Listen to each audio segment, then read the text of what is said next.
What is the most important technology that you must learn to master as a financial brand leader in the age of AI? Well, that's a question that I've asked hundreds of financial brand leaders over the past year or so in different workshops. And the responses that I receive range from confused looks to, of course, James Robert, it's AI. Why are you asking us such a silly question? But what if AI was not the most important technology that we must all learn to master? In fact, what if the technology that you must learn to master right now, more than any other technology, is the technology that sits between your ears? You're listening to the Banking on Digital Growth podcast.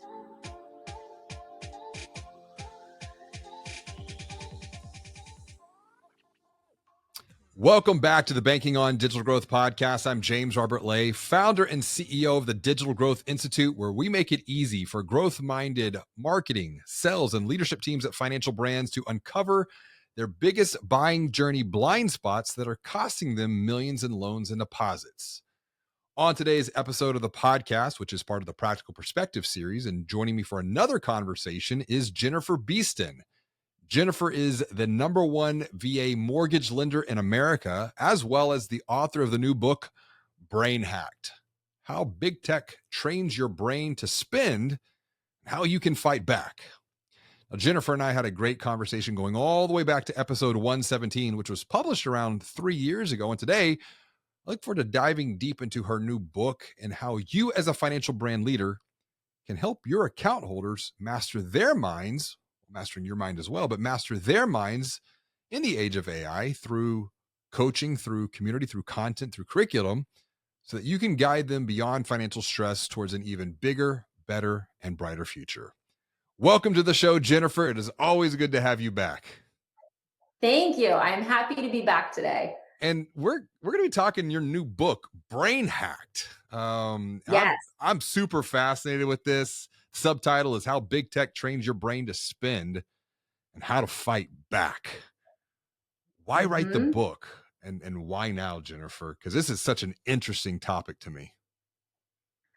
So the reason I wrote the book, I didn't start off knowing what I was writing. So I've been a mortgage lender for 17 years now. And so for 17 years, all I do is talk to people about their money. How much are they saving? How much are they spending? And when I went to write a book, originally I thought I was going to write a mortgage book, but I felt like I had to talk about a problem that I was seeing that I saw affecting a lot of clients. And that was that we've moved into the era of the unconscious consumer.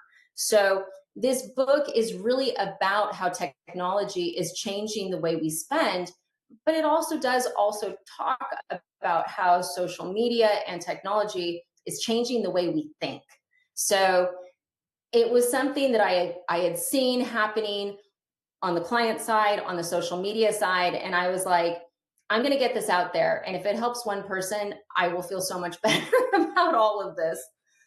Well, you're on to something. I think we're vibing on the same wavelength, because you talk about how the way we think is getting transformed. And that's actually the Yes. second step of human transformation that I write about in Banking on Change. The first step is you see things differently. And when you think about social media, my goodness, are you seeing things differently? Which is going to then influence how you think. You're going to think differently. And then the third step Yep. is your feelings and your emotions, and that's going to then be impacted. So take us down, like, what inspired this? Because you're coming at this mortgage lender, you've seen a lot yourselves. What are the patterns that led up to, because like you said, the book writing process was a winding road. Yes. There's a couple different things that came into play, right? So it's like beyond being a mortgage lender, I'm also an early adopter of social media. So at this point, my business is probably 90% coming from social media. It's based on educational videos that I do. So early on, I was doing videos on TikTok, Instagram, Facebook, YouTube, and I was watching how, they were affecting people. Okay. So I had all that experience with social media. And I've been in that world for so long as a consumer of it as well. You've got the mortgage lender aspect, and then with the spending, right? Because what triggered me on it was hearing the same phrase over and over. I make a lot, I just don't know where it goes. And then you start to look at the statements and you're like, hey, like, did you know you had all these subscriptions? No. Okay. Like Amazon's on here a lot. Like, what are you ordering? It's become so normal in our society to have boxes show up at your door and you don't even know what's in them. Has Mm. that has that ever happened to you? Oh my goodness. I mean, you're definitely hitting into some personal pain right now. Like, and this is not hyperbole. One click, get it next day, get it same day.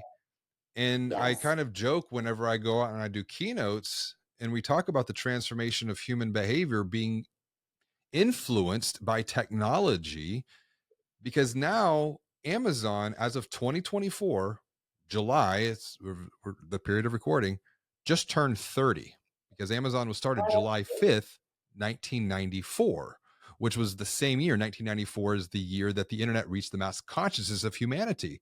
And if we think about the idea of buying and shopping online in 1994, it was very foreign. It was almost like crazy. Like, what is it? What does it even mean?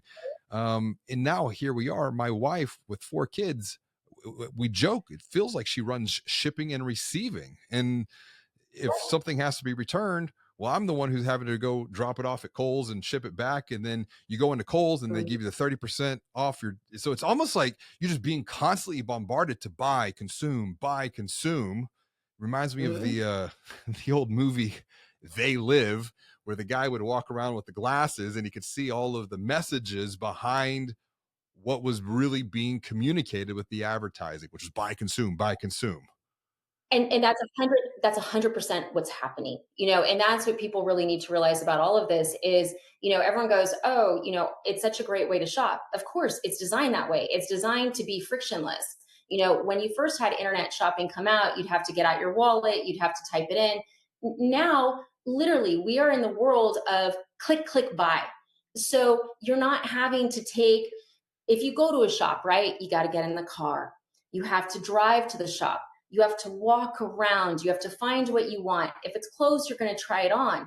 There's so many more decision making points where you can choose to not make that purchase. Whereas with online shopping, all the friction's removed. So if you're like, oh, that's cute, click buy, click instant, and then add on to that, you have all these payment methods, Klarna, buy now, pay later. And then every credit card now has these too, where you get the instant gratification. You're going to have the item in a day. And guess what? You're not even paying for it now. You're paying for it later. And all this does is ultimately get people into a hole they can't get out of if they're not conscious. So, a big part of the book is about becoming a conscious consumer, both financially, but also mentally, right? Because that's the other aspect that I'm sure we'll talk about at some point. But the messages that we're getting all day, it's not just about buying, it's also about what we should be thinking or feeling or how to heighten those emotions. Because guess what? Heightened emotions lead to more buying. Yes. It's an endless loop. And that's where the idea of being a conscious consumer, particularly for Mm-hmm. those that are listening to this, they work within financial services, they work at a bank, they work at a credit union. I see an opportunity to not just provide financial education, financial literacy, quote unquote. It's only one Mm-hmm. half of the equation. The other half is behavior modification. And so this is where I've been advocating for coaching, financial coaching. And a lot of Yep. those who work in the vertical think, oh, well, we have financial advisors that do that. I said, no, no, no, no. This is not about financial advising. This is about helping people to re examine or to explore their relationship with money, their beliefs that influence their behavior. And one of the points that you make in the book here, and you've touched about this, the reduction of friction makes it easier to make a decision, purchase decision. Click, click, buy. 100%. Let's talk about the. And Oh, go ahead. Back up. Yep. No, go ahead. No, the biology of like, let's talk about the biology and the chemicals and how what we Dopamine. see, dopamine, how what we That's see on a screen influences what's going on up here between our ears. I mean, look, as with any of this, so let's just use Instagram as an example, right? Instagram's a really easy example to use. All of the algorithms are designed to boost dopamine. It wants to keep our attention, right? There's nothing free about this. The reason they want our attention is because then they can show us more ads. And sometimes people go, oh, well, I don't care about the ads. They are like every click that you make, even not on that app, is coming into the decision of what ads you get. And that's the thing that I don't think people realize is that we look at it so casually, right? Oh, it's just entertainment. No, no, no, no, no. It's literally picture a bunch of marketing executives and a bunch of salespeople in a room who see every single thing that you like, and they're making forecasts on what will get you to open up your wallet. They're incredibly effective. So, like in the book, I give one easy way to thwart this, right? Start liking stuff that you don't really like. If you are anti fur, go online, search for fur coats, go to Instagram, search for a little bit fur coats. I love this coat. You don't. We know you don't. You're against it. It's terrible. And that's all you're going to get fed is fur coats, which is kind of magical in that if you're anti-fur and all the fur people are spending their money advertising to you, they're just wasting money. You're not spending money. They're wasting money. It's activism in the new world, right? Yeah. Um, It's interesting because I really try to read a wide array of works, gain a lot of perspective from just different points of view. So I'm always mhm. having to actively go out and search or find different perspectives that challenge my own belief systems because I know how powerful belief drives behavior. And I think it's interesting on 2 points. Number one, 95% when working with financial brand leaders, and I explained to them, 95% of behavior runs at a subconscious level that we're not even aware of. So there's a lack of awareness, there's a lack of consciousness to that. The other side of the equation is whenever I ask financial brand leaders, particularly on marketing and sales team, how would you define marketing in one word? What would that one word be? And they say, oh, it's advertising. Oh, it's content, it's social media, it's email, it's all of these different channels. And I go, that's very interesting. But I would say, no, I think marketing in one word can be defined as influence. And Mhm. they pause for a minute. They've never really thought of it that way. I go, well, think about it. Why are you communicating these different messages through these different channels? What's your end goal? They Mhm. say, well, want to apply for a loan or open an account. So you're wanting to influence behavior then per se? They said, yeah. So it's just fascinating that even those working within the world of marketing aren't consciously thinking about the influence that they have on other people's decision. And if we're not thinking that, how many those we'll just say consumers on the day to day, and maybe that's why we're in the situation that we're in, where 80-85% of people in the United States feel some type of financial stress or financial anxiety regardless of income level. What's your take? Yeah. I, I mean, look, I think that marketing's propaganda, right? That's what it is. You are trying to change minds. You're trying to influence behavior. I think that the average American consumer, we've had neuromarketing at play for over 20 years now, where basically there's companies where they're not even going to test groups anymore and saying, hey, what do you think of this? They're just hooking them up and seeing how their brain reacts.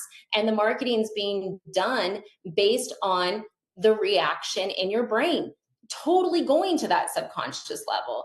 Like, I don't think people have any concept of how highly tuned all of this is becoming and how it's a threat, because they just go, oh, well, I just don't shop online. Okay, I'm usually going to find a hole somewhere. I'm like, okay, great. Can you go to your Apple phone and can you go to subscriptions? But before you do that, how many do you think you have? Oh, three. It's never 3. It's always more. Okay, so you don't have that. Well, what about how many TV? Like think about it. Hulu, Netflix, Amazon, you know, Paramount, every single studio now. Remember, it used to be, oh, we're going to get away from cable and save money. Now you have all of these where it starts off with a 7-day trial. I see bank statements where I'm like, you make $3,000 a month and you're spending $600 a month on TV. Are you aware of this? No, because people aren't looking at bank statements anymore either, because everything's so digital. The awareness of what is occurring isn't happening. And do I think that banks and everyone's conspiring against the consumer? No, I think they see all of this as a convenience, Sure. right? Well, we have the app on our phone. It's great. It's visible. I don't think people are sitting there going long term thinking about the potential damage. And I also think the people I think the people who make the decisions, they don't deal with regular consumers. So they're not seeing the stuff that I see. Does that make sense? It makes perfect Kind sense. No, and I think there's another layer to this, particularly from people like you and I. I have been in the digital world since I started this business back in 2001. I mean, the internet was still in its relative infancy. There was really no social media back then. It's like I saw the rise of that. There was no YouTube, although I will tell you, I remember going to a Macromedia MX conference in San Antonio, Texas, where they were launching Flash MX with Swanson Squeeze, and it showed the potential for video. And I said, wow, to add a human element to the internet of. and to websites really got me excited, because I'm Yeah. well, let's say I'm on team humanity here. Like, I want to see people succeed. I want to see people thrive, but at the same time, I'm a recovering digital addict. That's not hyperbole. Like, I have really struggled. It almost cost me a marriage, struggled with other types of digital addiction. And then, my wife is sitting here calling me out. And I'm like, no, no, it's not a problem, until I'm like, you know what? What's the first step when you struggle with addiction? You got to admit you have a Yeah. problem. And it's been probably a decade journey to where, number one, I uninstalled email from my phone. So I have no email on my phone. Then it was Hmm. social media. And then the third one was I actually uninstalled my web browser. And in iOS, you have Safari. It got to the Hmm. point to where I could circumvent having it quote unquote uninstalled, because you can't really uninstall it, you just have to unselect it. So I'd go into the system settings, reselect it, find it right back on my phone. And I finally said, look, here's my phone, put a password in, do not allow me to put this, because what was happening is I love to learn. I could never be fully Yep. present in a conversation, because I would always be like trying to reference something, cross reference. And it's like this hyperactive mind is getting Hmm. constant dopamine hits. And so we know, like, for example, with ADD or ADHD, the role that dopamine plays. So it's almost like I'm self-medicating now, because it's all this constant stimulation. And I'm like, I literally had to hit the reset button on this. So I've got a lot of empathy. It sounds like you have a lot of empathy as well from your personal I, experience. I do. And I mean, here's the thing. First of all, I think digital addiction is real. And I think I don't understand why it's not something that is being talked about. And I think it can be as damaging as alcoholism or other incredibly toxic addictions. And it's because it takes you out of your world. And people are like, oh, well, you're just online. Well, we've also seen, people who are going down certain rabbit holes online, they can end up in extremist positions, you know, with TikTok, for instance. TikTok is incredibly addictive. When you're talking about how it's trying to be banned and everything else, it's like, if you think about, if you wanted to, let's say you're in war, you got two countries. If you want to take out another country, you don't always have to take them out physically. What if you just made it so they had no will and were wasting all their time, right? Take a generation of young people who are spending 6, 8, 10 hours just staring at a screen, learning their information from a screen, much of which is fake or incorrect news. Like, that's what troubles me the most right now. And look, the money thing's very important. You should be a conscious consumer. But what scares me the most right now, especially talking about social media, even the news, Twitter, all of it, right? X, excuse me, X, is the dramatic escalation of everything. Everything's them versus us. Everything is getting twisted. And that is what's keeping me awake right now, is because if someone's already on the edge, if someone's feeling isolated, if they're feeling alone, these rabbit holes can take them to some very dark and dangerous places. So that's my feeling and my biggest concern right now, especially as we move into the land of deep fakes. Oh, well, that's a whole other topic in and of itself. And I want to loop back to what you were talking about in regards to, we'll just say, military strategy. I know you do a lot to support the military, Yes. and military service, particularly when it comes to buying a home. It was Sun Tzu in The Art of War, and I had to surface this. Sun Tzu wrote years ago, the supreme art Hmm. of war is to subdue the enemy without fighting, quote unquote.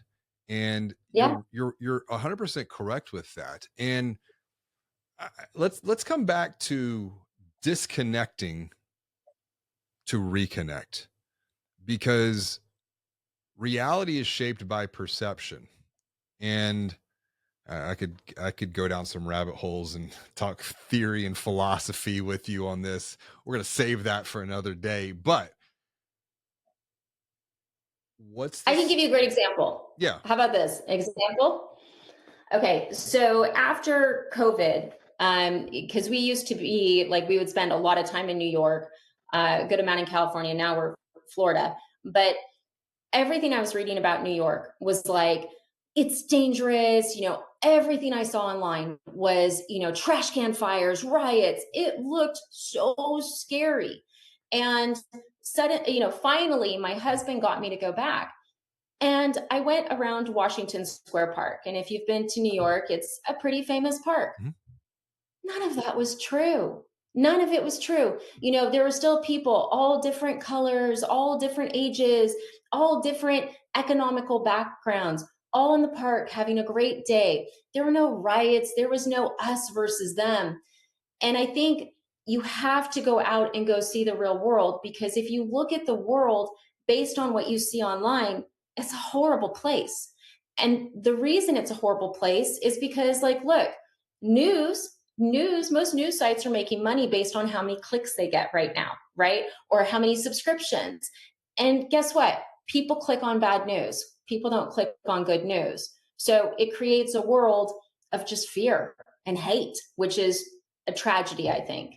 I would agree I think we with all. you. And this is one of the reasons, working with financial brand teams, I ask them and I teach them a very simple methodology. What's been going well?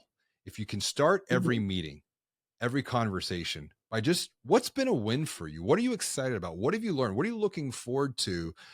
You begin to reprogram your mind. And I do believe, and this is one of the things that I have a strong belief on, that your mind is like software. The brain is the biological computer, but the mind is the software, and the mind can be programmed one way or another based upon Yeah. what you're seeing, what you're hearing. And that's like inputs for a device, if you will.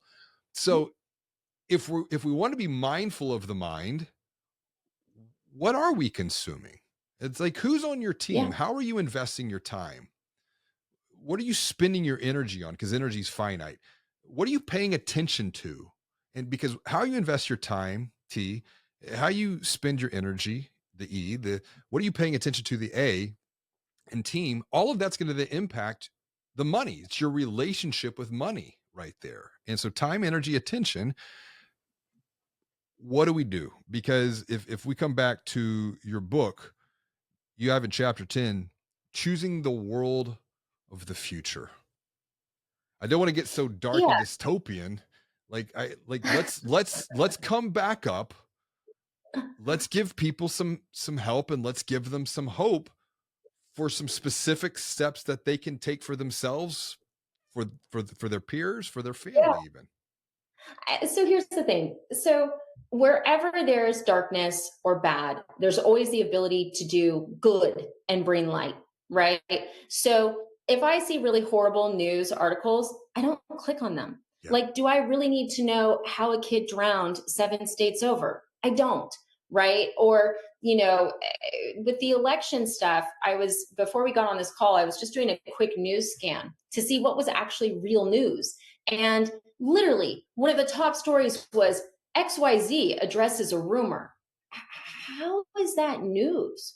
So I think the first thing is being conscious and realize that a lot of this is because people are trying to get you to click. It's clickbait, it's how they make money.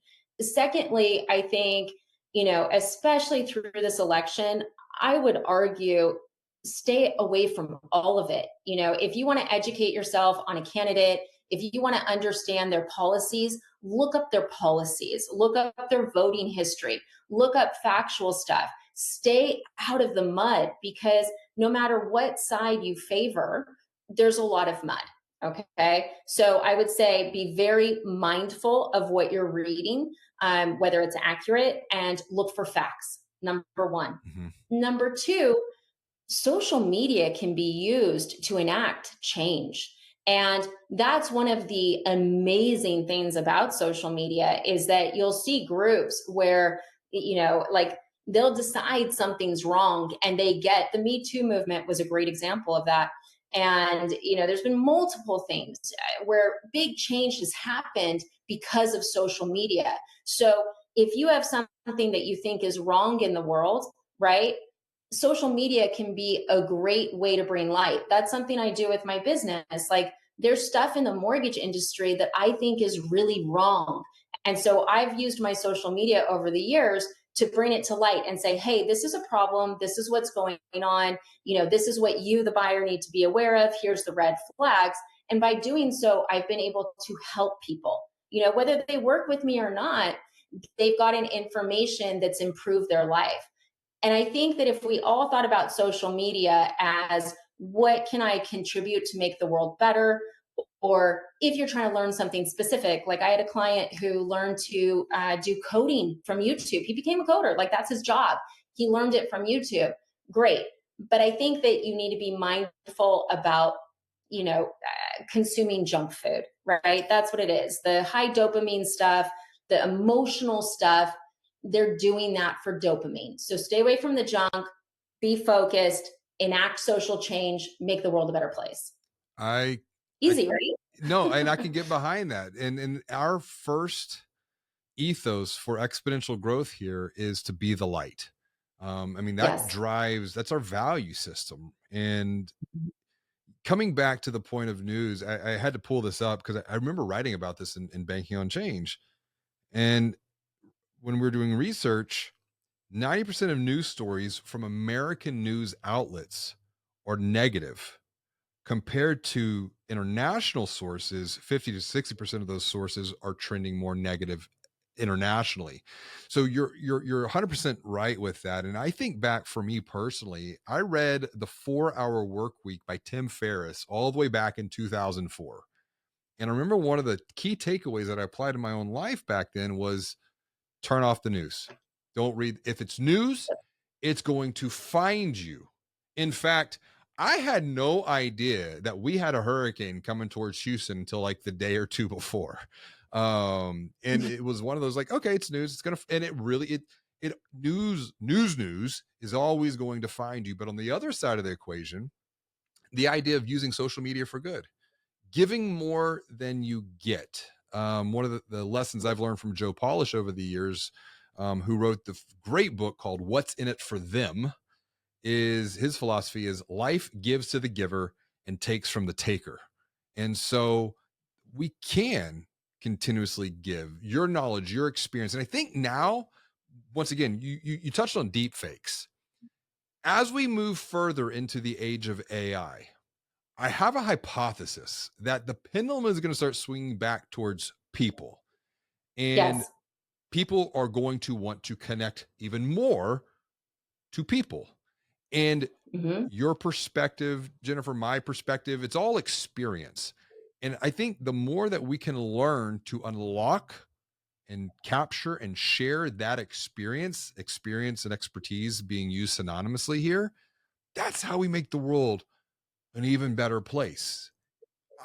So let me give you a good example, because Sure. I was just thinking about this. And, because look, I know I've been a little bit dark at times, but the stuff that I'm seeing in relation to political news is troubling to me.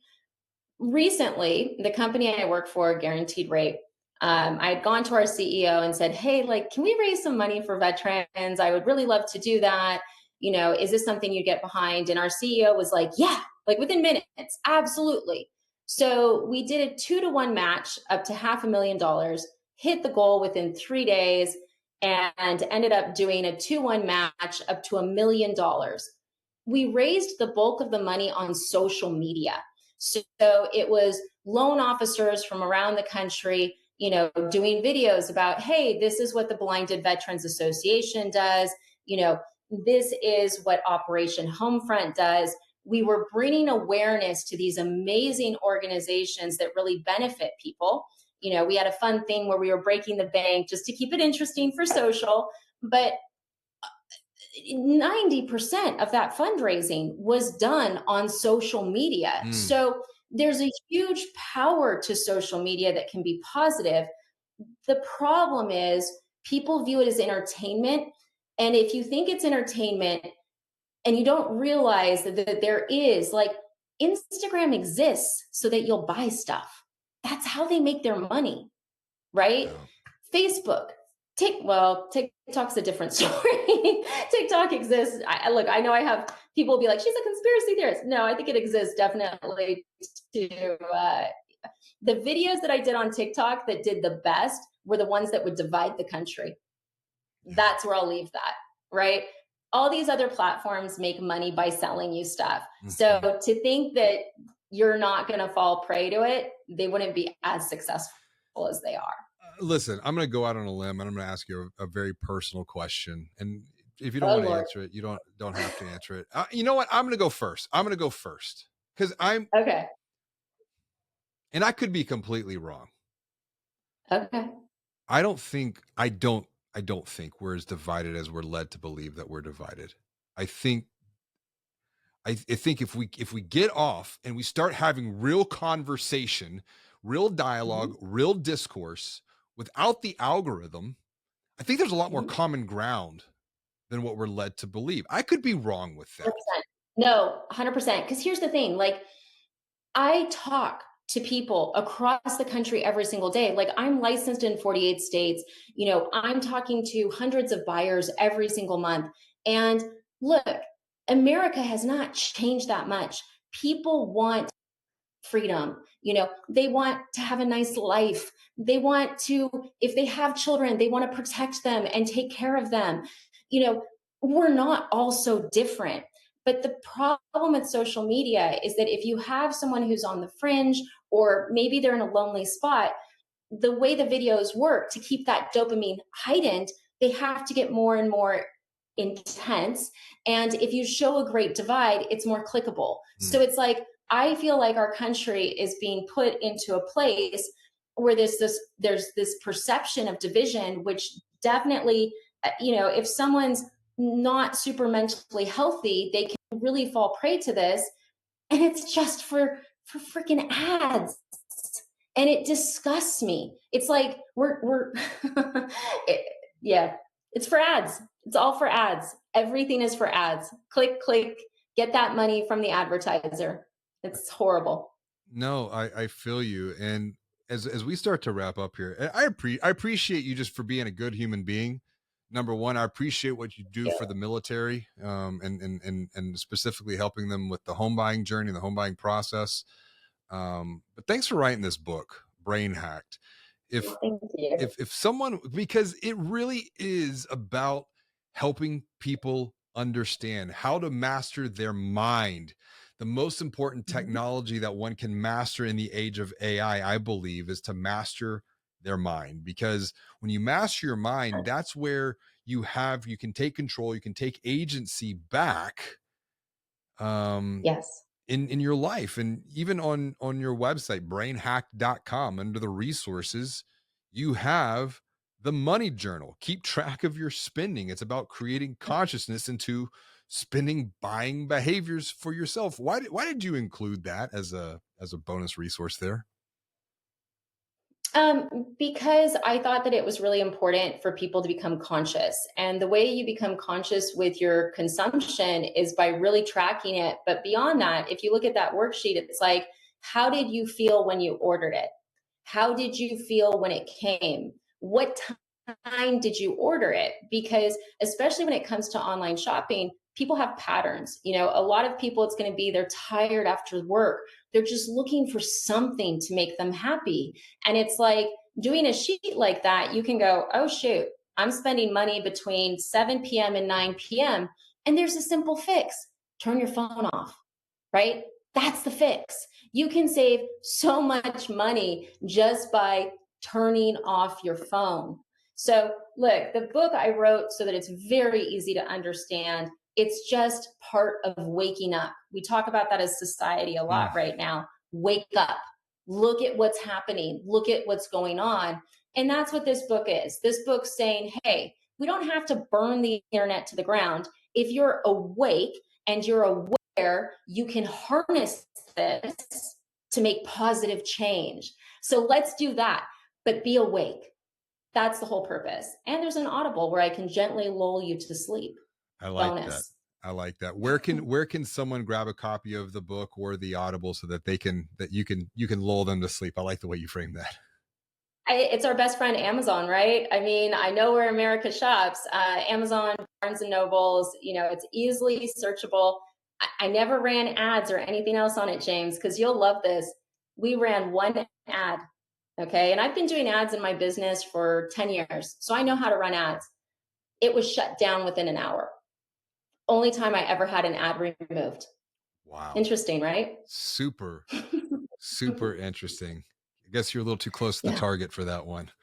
You know what? Sometimes you're a little bit close to the sun, so you step away. That's exactly right. Well, listen, this has been such a fantastic conversation today, Jennifer. I appreciate you, the work that you're doing. Let's keep this discussion going further into the future, because I think the more that we help people gain awareness and clarity into why they buy, and this is my call to action for those who are watching or listening. You work at a financial brand. Don't just provide that financial education. That's only one half of behavior modification. Mm-hmm. Provide the accountability, provide the coaching so that people can gain awareness into their relationship, why they do what they do, why they buy what they buy. And as a result, all together, we can guide people to a bigger, better, and brighter future. That's my hope here. Yeah. I'm going to add one thing, James, because I know you have a lot of people in the financial community that follow you. I think there's a huge opportunity for any brand that can create a community that helps people be better off financial. Social media has trained people to want to be in groups, to want to interact. You've got Reddit, everything else. If there's a financial brand and they can build that community, that will be the key, I think, to the future. I'm going to put this out here. In bank. I'm going to put this out here. Why don't we build that here at the Digital Growth Institute? We can do that. and lead people, and then you have a big national brand that is then localized, almost like chapters, for lack of a better word, so that you got national support all the way down to the local support. Just an idea. That's you and I, you just put so much work on both of our plates, but I'm down for it. I mean, whatever we need to do, James, we got to get people in a better position, a healthier position as well. Well, let's so I appreciate it. Percolating on that. All right, Jennifer, as always, and until next time, be well, do good, and be the light.